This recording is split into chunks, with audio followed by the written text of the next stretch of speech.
But Havlicek steals it. Havlicek stole the ball. Down goes Frazier. Down goes Frazier. Down goes Frazier.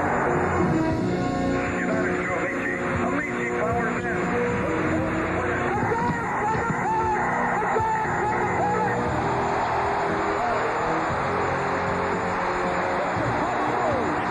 Won their 6th NBA championship. Gibson, swing. This is going to be a home run. Unbelievable. I don't believe what I just saw.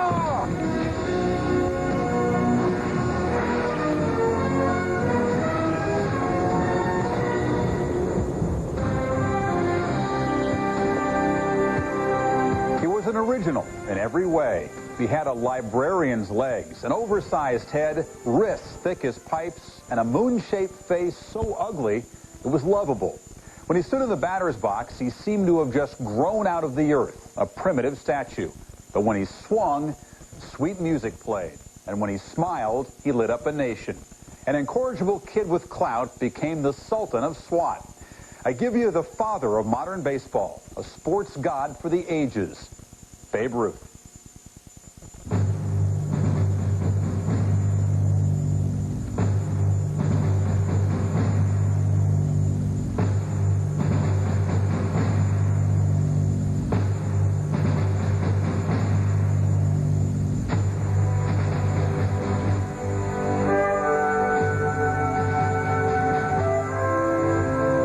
When it was discovered that the 1919 White Sox had thrown the World Series, baseball reached its lowest point in history.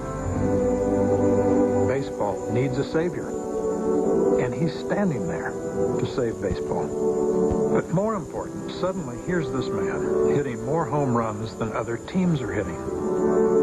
People didn't trust the game anymore. Now, all of a sudden, you know, into the sunlight, here's this big Rabelaisian character who can do this one thing that nobody has ever really done well before. His 29 home runs in 1919 was a record. No one ever hit that many before. Next year he went to 54. The long ball became the prime thing in baseball. Ruth led the way, and the others followed. Instead of a infield hit and a stolen base and a sacrifice and a ground out to the right side, now there was an infield hit and wait for Babe to come up and hit one out of the park. Ruth's heroic efforts and his home run hitting and his popularity brought people back to the ballpark, and nobody questioned whether the game was honest or not because the Babe was hitting home runs and there was nothing you could do to stop that. He changed the extent of the appeal of baseball for all time. I don't know of anyone in any other sport who, as an individual, had as much effect on the popularity of the game.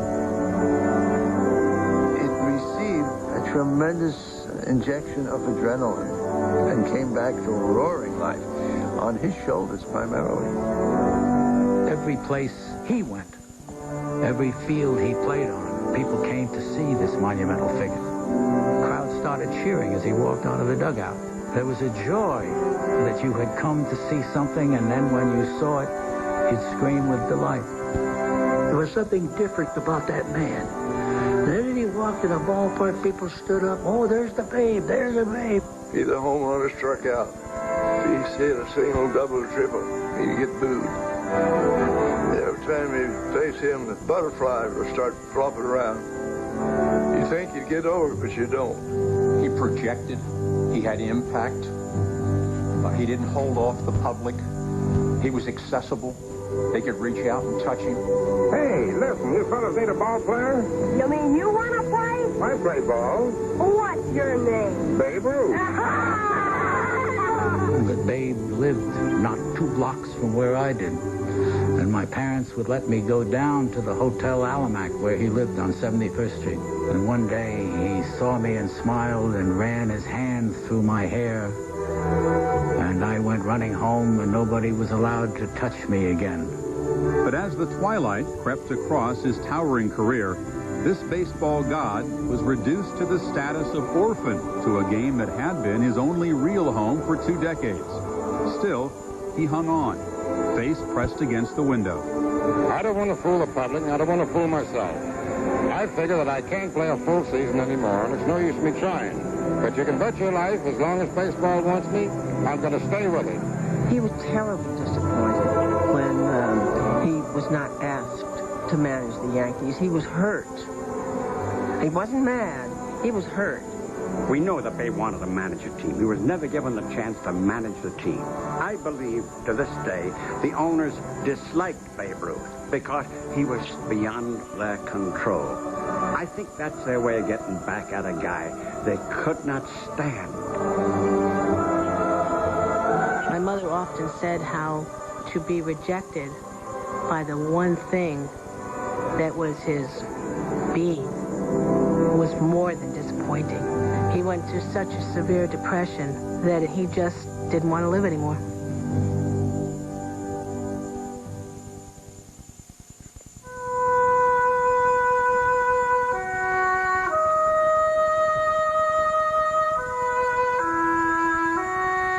Born February 6, 1895, to a distracted mother and a hard-working father, George Herman Ruth was at odds with his world almost from the day he took his first steps. The neighborhood where Babe Ruth grew up in Baltimore was a tough, working-class neighborhood. I don't know if you'd quite call it a slum, but it was a tough neighborhood. His father was running a bar, and he had absolutely no supervision whatsoever, and he was just running wild. We used to like to go to Lexington Market and kick over the baskets of vegetables and fruit and infuriate the Italian stall markers, and they would be chasing him down Utah Street. He was throwing rotten fruit at passing truck drivers.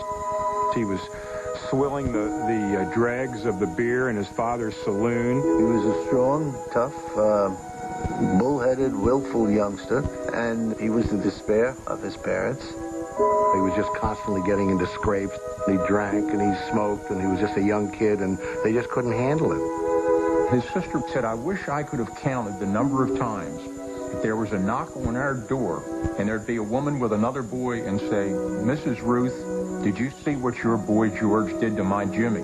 His parents wound up putting him into the St. Mary's Industrial School with the hope that it would straighten him out and give him some structure in his life. Described as a moral hospital that treats maimed souls, the Zavarian Brothers of St. Mary's did not discriminate, applying love in the form of strong corrective measures to any deserving student. They were kids of all faiths. A lot of them were orphans. They went there, they learned trades to be printers, plumbers, shoemakers. The goal of the brothers at St. Mary's was to bring out the best in each child.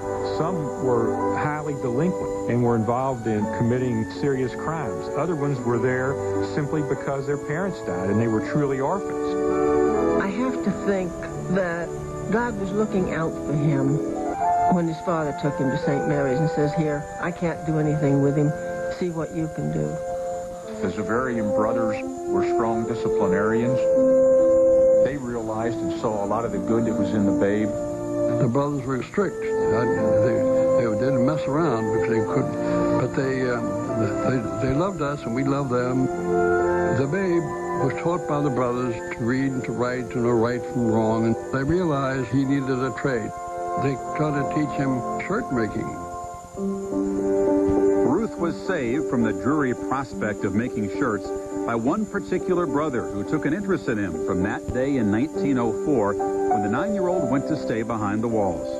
The babe had great admiration and sensitivity toward Brother Matthias, who was a big 250-pound brother, strong on discipline but great sensitivity. Brother Matthias was legendary with the fungo bat. He would go out in what they called the big yard after dinner each night and take dozens of baseballs and hit them as high as he possibly could.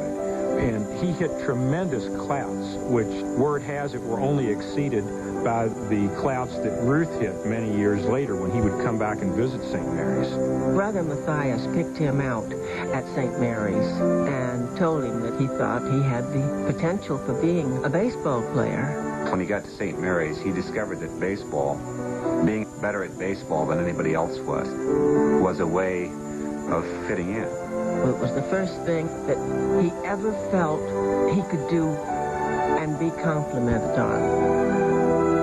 If baseball was Ruth's life raft in a social sea of 800 boys, it also served as a replacement for a mother's love he had never known. Babe quite sadly would say that his mother never came to visit him during the 12 years that he was at St. Mary's Industrial School. If it wasn't for the fact that people recognized this skill and harnessed it, he could have been incarcerated by the time he was 18 years old, and America never would have heard the name.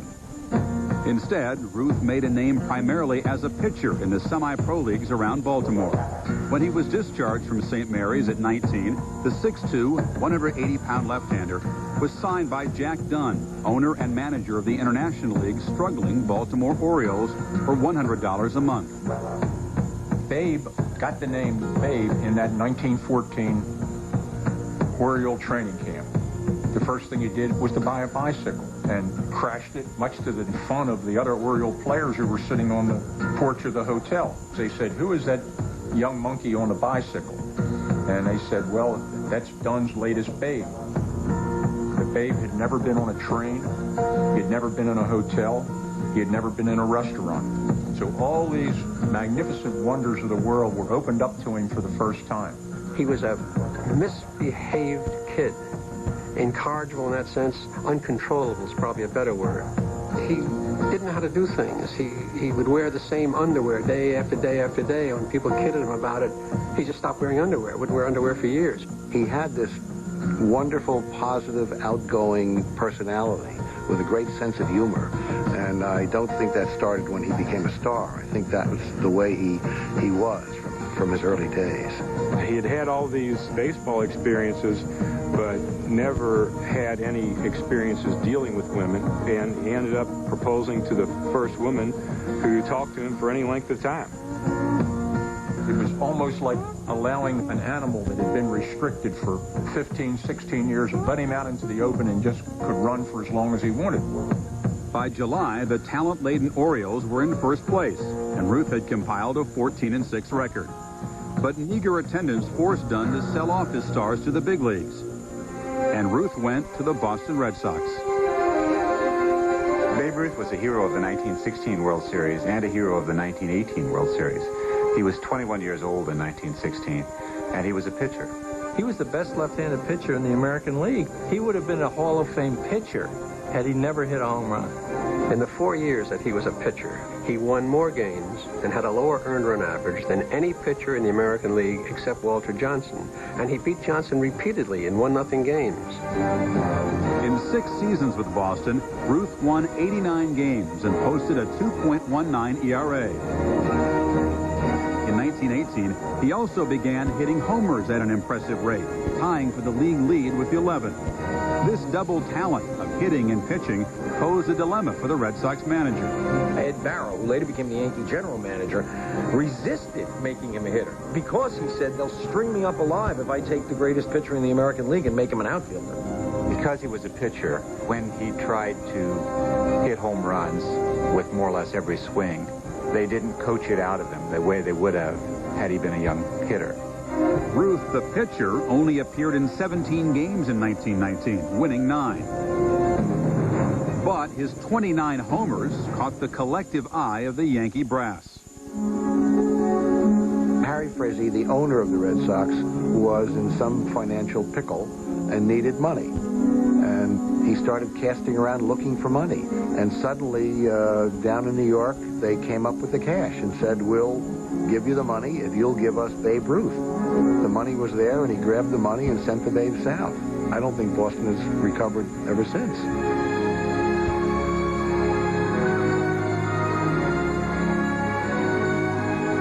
Babe Ruth would never have been Babe Ruth if he had played out his career in Boston.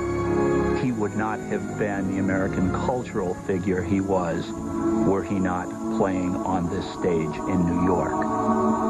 In the spring of 1920, Babe slipped into a Yankees uniform just as a seminal decade in American history began. Neither the country nor the game would ever be the same. Take me out to the ball game. Take me out with the crowd. Buy me some peanuts and Cracker Jacks. I don't care if I ever get back. Let me root for the home team. If they don't win, it's a shame. For it's 1, 2, 3 strikes, you're out at the old ball game.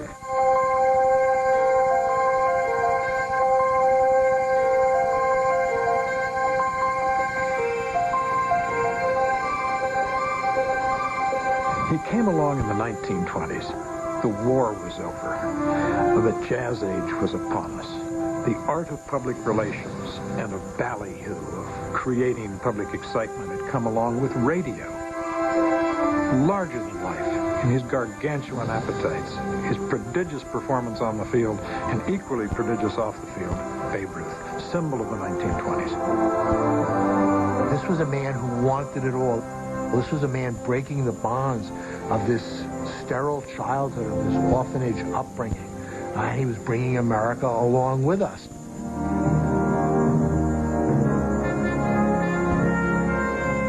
The 20s is the decade that gave us celebrity. This was the New York of Jimmy Walker. It was the New York of Rudolph Valentino. It was the New York of Lindbergh. It was a time of larger-than-life figures, and there was no one who was larger on that magnificent stage than Babe Ruth. There was something about this convergence of Babe Ruth and the communications revolution of the 1920s that really changed American lives and changed our entire culture. We had no television, so no one actually saw Babe Ruth unless you went out to the ballpark. So all kinds of things were sort of concocted in the press. Some members of the press realized that they had a sort of a treasure. He was an instrument that they could use to tell wonderful stories, just as he was a player that the Yankees could use to win ball games.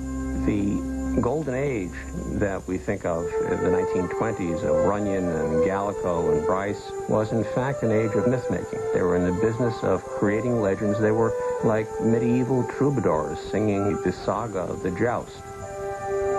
They were the only storytellers, and therefore the whole of what you knew about sport came from these people. Ruth offered something for every one of them. For Damon Runyon, he was the Broadway figure. For Paul Gallico at the Daily News, he was the New York wise guy standing up to management. And particularly for Grantland Rice, he was the Homeric figure on the field whose exploits lent themselves to these flights of fancy that made Rice's reputation and fashioned the personality of Ruth on the sports pages.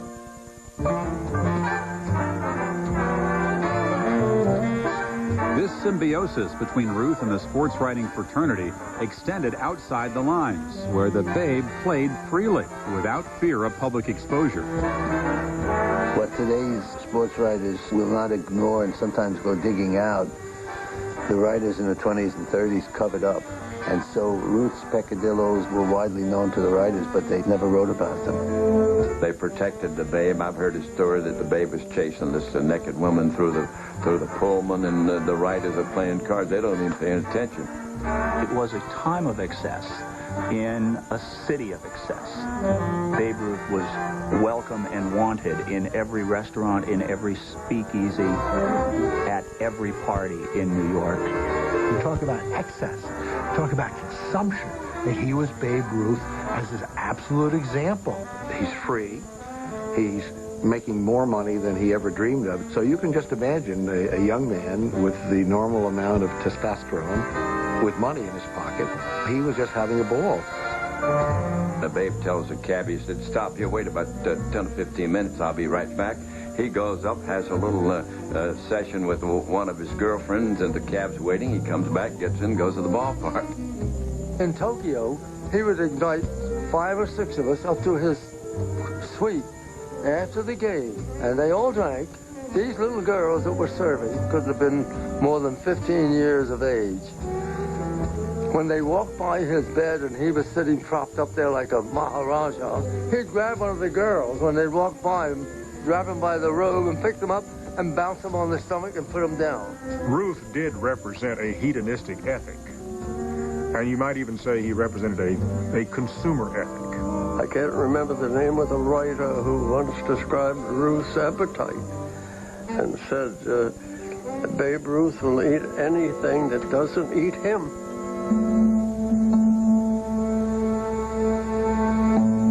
Babe's gargantuan appetites went unchecked, despite his ill-fated marriage to Helen Woodford. They were very young when they were married. Ruth was 20 and she was 16. And as Joe Dugan said, she was just a kid. And Ruth got bigger than the president. Helen probably was just a victim of circumstance. The baby's on the road, running around, and she was a poor girl from New England. His star was on the rise, and he just left her behind. He wasn't malicious. He wasn't mean to her. He just didn't pay attention to her. When he was with her, he could buy her things. He could buy her jewelry. And then he was off again. And she was lonesome. She was a neglected wife. That marriage resulted in one child, but as events would later come out, that child was not the child of their union, but the child of one of Babe's flings with another girl. My mother told me that my grandfather went to California for an exhibition game, and he met a woman named Juanita Jennings. And that woman turned out to be my grandmother. When Juanita came to New York to have the child, Babe literally took the baby from Juanita and gave it to Helen to raise. Juanita Jennings, she was always in my mother's life. And she kept it a secret until 1980, when she told Mom on her deathbed that she was her mother.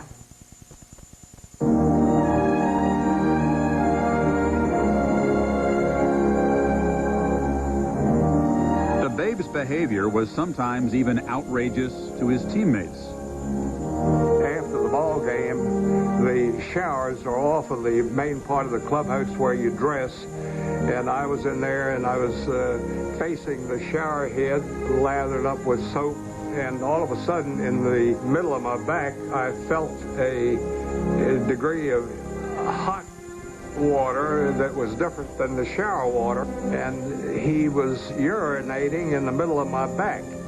Joe Dugan, who was his teammate on the 27 Yankees, said that 4 or 5 of the guys would go out on a little bit of a bender one night, and Dugan, the next afternoon, would be sitting in the dugout nursing this terrible hangover, and Ruth would just get up and hit a home run. Ruth made his own rules, and he did think and that he was bigger than baseball, and no one could stop him from doing what he was doing. Just as Ruth needed to be controlled by the Brothers of St. Mary's, he also needed and got a serious reality check from Yankees manager Miller Huggins. Huggins didn't like Ruth, and Ruth didn't like Huggins. Ruth was out of an orphanage with a minimal education. Huggins was just a well-read man, well-educated man, so the two were bound to clash. After repeated infractions by the Babe, the inevitable clash came on August 29, 1925, when Ruth arrived late for batting practice, following a night in the town. Miller Huggins confronted him in the clubhouse in St. Louis and told him not to put his uniform on. You were suspended, and Ruth raised hell. Huggins said, "You're going back to New York. You're suspended until you apologize to the rest of the team publicly." Ruth stormed out of the clubhouse and he's going to go see Commissioner Landis, and he stormed into New York to see Jake Rupert.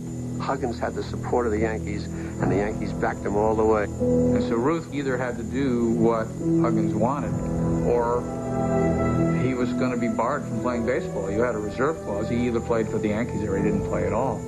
So Ruth finally came down from his temper tantrum, and he went to Huggins and tried to apologize. And Huggins said, "Well, we'll see." And Huggins just let him hang and hang and hang until Ruth finally realized what an apology was. And after that, he was no trouble. Huggins made Ruth understand that he was part of the team and that the team would not be run by Babe Ruth. When the dust settled, the Yanks proceeded to win 3 straight pennants and 2 World Series. Meanwhile, a somewhat chastened Ruth was altering the game with his bat. Having hit 54 homers in 1920 and 59 the following season, the Babe reached his zenith in 1927 with 60, more than any other American League team. Well, how many home runs are you going to make this year, Ruth? I don't know, Colonel. We'll try and do the best we can. I hope you beat last year's record. Gary, you follow right up now. We'll get right after him. But the good times were running down. soon the heady bash that had been the golden age of the 1920s would end as Wall Street stocks plummeted and baseball's lovable man-child played out his final seasons.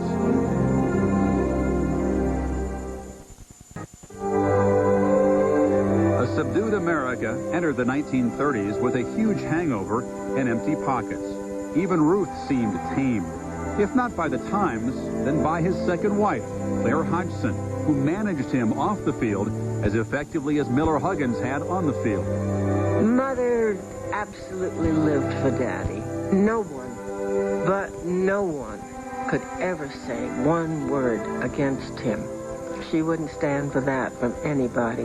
With her loyalty to her famous husband unquestioned, Claire had a second side to her nature that sometimes pushed the babe to the edges of his patience. My mother often said how Claire was very controlling, and she would pretty much dictate what Babe should wear, what Babe shouldn't wear. He had to sneak around and do what he wanted to do. I'm very happy to be the wife of one of the greatest ball players that ever lived. And he is one of the greatest ball players that ever lived because he follows his director's instructions by his exercises and a proper diet. Claire was not this unsophisticated young girl like the first wife. She was a much more sophisticated urban woman. She'd already been married and had one child of her own, and she was probably the exact opposite of Babe's first wife, Helen. Claire added a lot of structure and discipline to Babe's life. Beyond harnessing her husband's spending, Claire created a home environment that was less than warm. Claire would often play favorites. Julia was pushed in the foreground, my mother pushed in the back. My mother would tell me they had like a 3,000 square foot apartment, and she was on the other end from the other bedrooms, disconnected from the family. My mom spent so much time in her room, she said she counted the flowers. She knew how many flowers were on the wall. It didn't make for a happy home life for my mom. I understand this is your birthday. Yes, my birthday, all right. I'm getting pretty old, 37 today. Is that so? Well, you don't look anywhere near that. Well, no, the wife tells me the same thing. But I'm going down St. Pete now to try to get in trim for a good season.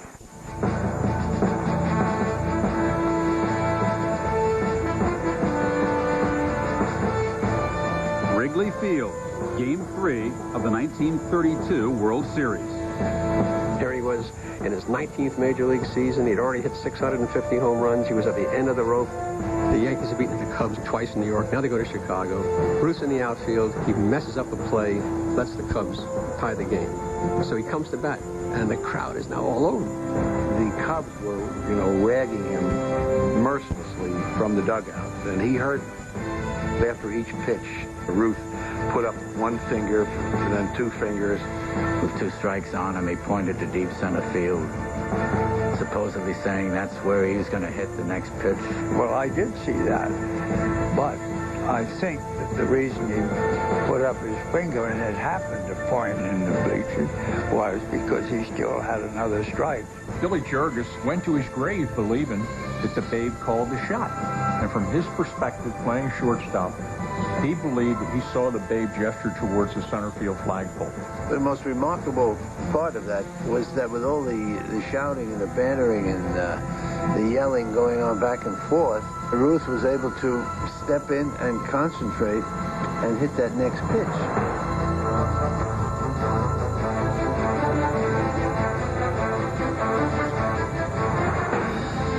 But when he did hit it out there in a spot that nobody else could hit so far, everybody believed immediately that there was a direct connection. It just stunned the crowd that in this furor and fight, he hit the ball so hard, no one had ever hit a ball that far before. The fact that he pointed or didn't point doesn't matter a damn. He was challenged by the Cubs, and he stuck it to them. Isn't it wonderful to wonder whether or not he did it? Isn't it so much better than having a replay from 16 different angles and have had 150 writers asking him about it after the game? We wanted to believe it because it was Babe Ruth. If it was any other hitter, it would have been dismissed.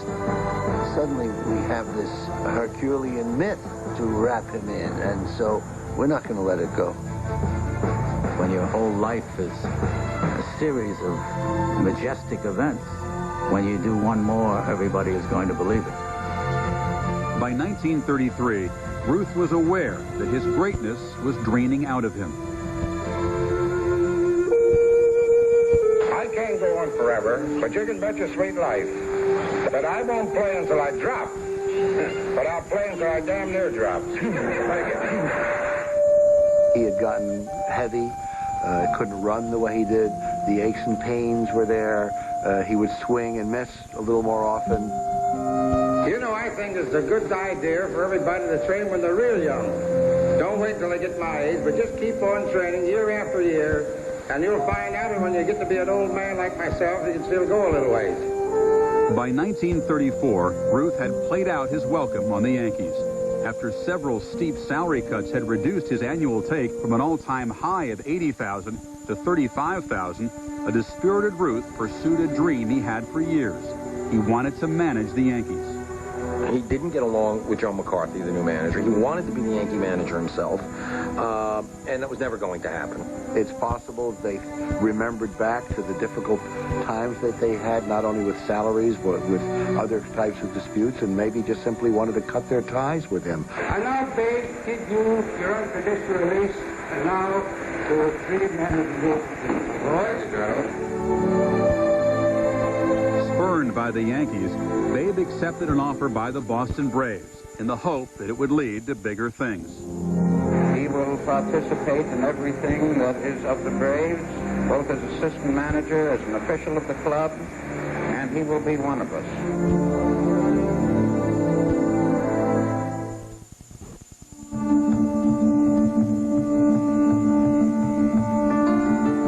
Dressed in a Braves uniform, Ruth began the 1935 season with ancient legs and a child's hope. He knew that his career as a player was nearing an end, but he was desperately reaching out to keep some connection with the game. Ruth always harbored the hope that by signing on with Boston, the Braves, as a player, this could mean a transition to becoming a manager. He thought he was going to have some administrative or managerial role, and what they really wanted him for was almost a carnival character. I mean, he was a drawing card. That's all he was. On May 25th, Ruth provided a final flash of his old self by hitting 3 homers against Pittsburgh. He retired a week later. Ruth wanted to stay in baseball. It was his life. I can't question whether Ruth would make a great manager or not. I have no knowledge of that. My own sense of it is that he would be a lousy manager. As a player, he had no peer. His 714 home runs and .342 lifetime batting average more than qualified him to be among the first 5 players inducted into the Hall of Fame. Of the 5, all but Ruth had the opportunity to manage in the big leagues. The owners had no love for him because, among other things, he really skewed the salary scale. Babe Ruth had a good sense of his own worth. He knew he was a great athlete. He knew that he was bringing in fans through the turnstiles, so there was no reason why he shouldn't be paid for it. He was a pioneer. I have always believed that they thought that he would raise the salaries of ball players and that he would give the ball players a lot more than they were getting.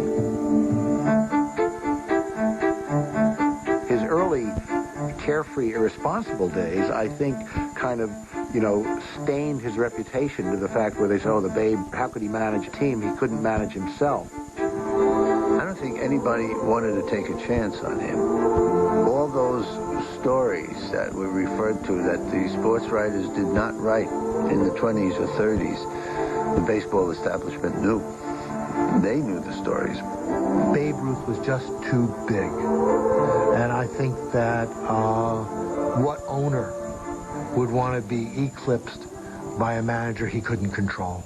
In 1938, Ruth signed as a coach with the Brooklyn Dodgers on the hope that he might one day get his chance to manage. That day never came. All of his life, he had been in the game. And the idea that you can't manage, you can't remain in baseball, what else is this man going to do? He had no other real interests. He loved the game, he loved the limelight, he loved the excitement of it, and suddenly you're being told you can't do this any longer. Well, people ask me if I'd rather be back in baseball. I say I really do. I enjoy the game, and it's my life's blood to play baseball. And I think his last few years of life were probably very sad ones for him. He was very frustrated. He tried playing golf. He would go to charity events. It was like the wind was taken out of his sails somehow when he just looked sort of deflated. In a letter to Yankees GM Larry McPhail at the end of the 1946 season, Ruth simply and touchingly made his case. I feel it would be a fitting and happy climax to my baseball career to manage the club I was so successful with as a player. When the news came back, Mom said he just put his head in his hands and just cried because everything was gone. And that's when the depression started. And maybe he drank a little more than he should have. And she got a call one day from a friend that said, you better get over to the apartment because Babe won't come out of his room. He was trying to jump, and my mother's banging on the door, of course, pleading with him not to do this. And he did finally open the door. But I know that stuck with Mom forever.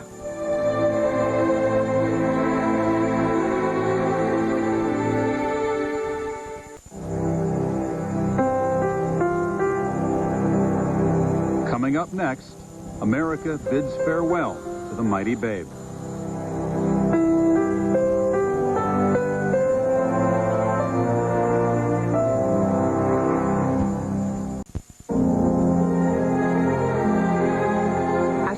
Picture in the paper, and he looked terrible. I called Mother, and I said, Mother, what on earth is the matter with Daddy? And she said, we have no idea. He's going to doctors, and they haven't been able to find anything, but he has splitting, horrendous headaches. They didn't tell him that it was cancer. He didn't know what was the matter with him. He was deluged with cards and letters. Crowds of kids would stand in the street down below the window of his room, and they'd stand there by the hour. He would sign his name, and he'd tell a nurse to give those to the kids that were standing outside. And a little later, when Connie Mack came to the hospital to visit him the last time, Ruth said, the termites had got me, Mr. Mack. He knew he was dying. In the spring of 1947, Ruth was given a day at Yankee Stadium. There's been so many lovely things said about me, and I'm glad that I've had the opportunity to thank everybody. Thank you. Little more than a year later, a frail Babe would have a second and final opportunity to say goodbye when he helped celebrate the 25th birthday of the ballpark his homers built. I covered him only once, and that was his last day in a Yankee uniform. With the help of a male nurse who was with him, Ruth, with difficulty, got undressed and got into his uniform for the last time. And they said, well, let's go out. You know, it's time to go. And he walked out through the tunnel very slowly. When coming up the stairs, he was shaky. And Eddie Robinson, our first baseman, grabbed the bat, gave it to Babe to use to steady himself as he walked to home plate. And finally, Mel Allen said, and now,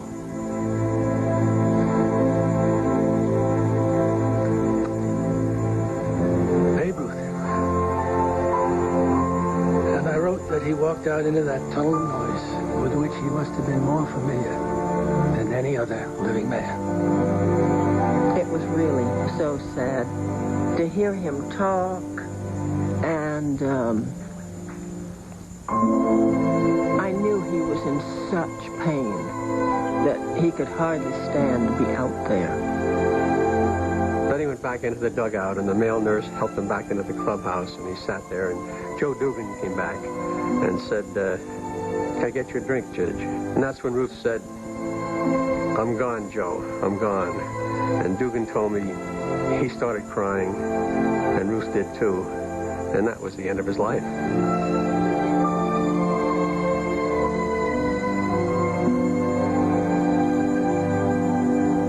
There sad day in this country. We lost a great man. He was really an idol for the children.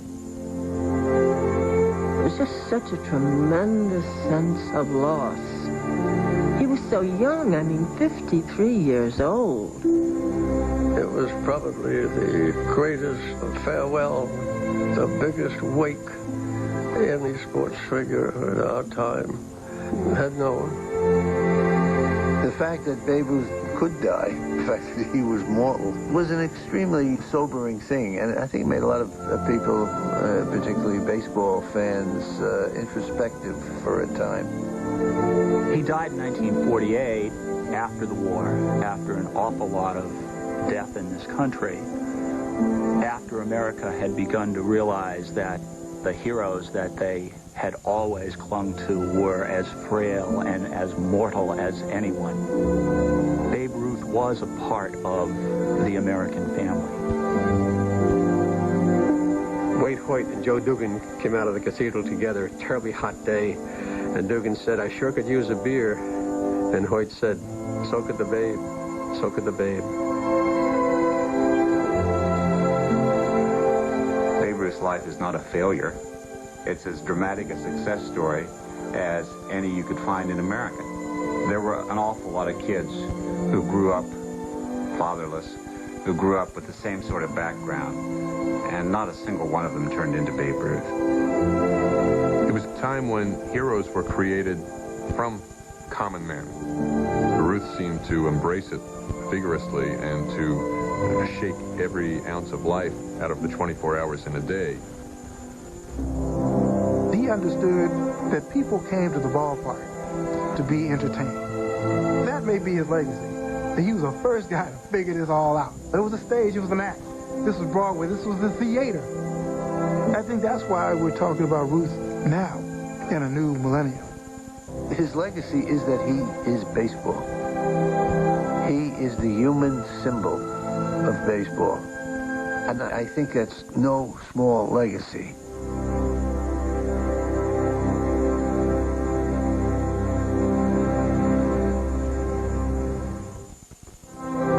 Left another, less publicized legacy, not in baseball lore, but in the annals of medicine. He was among the first patients to undergo an experimental treatment for his cancer. At first, Ruth showed dramatic improvement, putting back much of the 80 pounds he lost. His progress was so encouraging that his case was read at an International Cancer Congress meeting in St. Louis. But within months, the cancer reclaimed him, and on August 16, 1948, the Babe was gone. For ESPN Classics Sports Century, I'm Chris Fowler.